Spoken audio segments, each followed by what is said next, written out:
Jangan kaget ya kalau di Indonesia akan ada hujan salju. Sekali lagi, jangan kaget kalau Katulistiwa akan bersalju. Memang Sontoloyo ini nyeleneh informasinya. Banyak yang bilang ngawur atau ngayal. Namun kalau bicara ada fakta dan data yang berbeda sumbernya dari berita-berita mainstream, Anda harus mulai berpikir. Penyiaran berita mainstream hampir semuanya dikendalikan globalis dan negara dikuasa yang punya agenda propaganda. Maka informasi yang diberikan Bosman jadi terlihat aneh dan ngawur karena memang berbeda sumbernya dengan berita mainstream. Kembali ke climate war atau perang cuaca. Bukan saja perubahan cuaca ya, altered weather. Perang cuaca akan membuat arus angin dunia berubah. Bukan sekedar climate change atau perubahan iklim karena kebodohan dan kecuekan manusia rendah kepedulian alamnya saja yang membuat dunia semakin panas. Bukan, ini lebih kejam lagi. Jauh lebih kejam dari perbuatan Rangga meninggalkan cinta tanpa pesan. Namun ini adalah perbuatan manusia egois, pemimpin egois, negara besar egois, dan globalis cabal egois, yaitu para Thanos yang ingin menjadi penguasa, turun tangan dengan sengaja memasang alat menggeser angin, cuaca, terganggu keseimbangan alam secara global. Inilah yang kita wanti-wanti apa yang akan terjadi setelah pandemi virus berkepanjangan, manusia ditimpa masalah lagi dengan cuaca yang kacau hingga tumbuhan tropis bisa mati, makanan bisa langka. Food war terjadi setelah climate war. Kali ini efeknya lebih mematikan dari pandemi COVID. Center ekuator bergeser, tengah bumi bergeser terhadap matahari. Dunia koplak sampai manusia sadar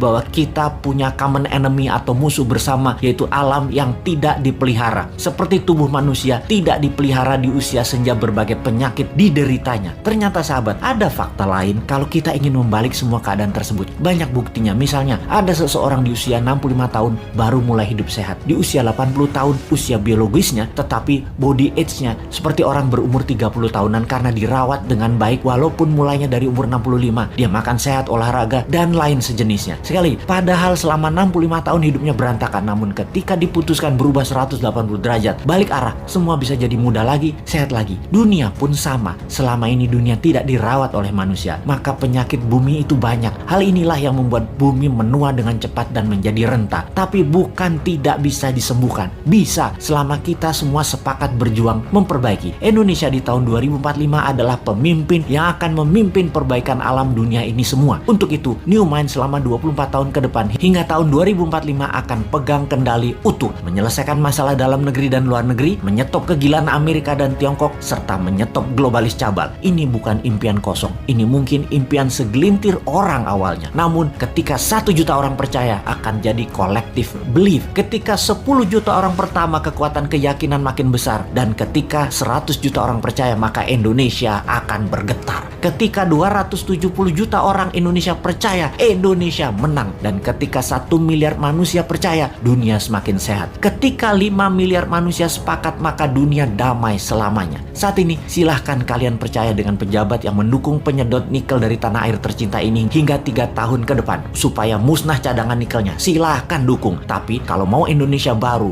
dunia baru, siapkan konsep bernegara yang membuat Indonesia akan menjadi negara superpower. Ubah pola pikir lama dan semua pejabat incumbent termasuk yang mencalonkan di tahun 2024 yang dari incumbent. Mereka semua pikirannya lama. New Mind, siap!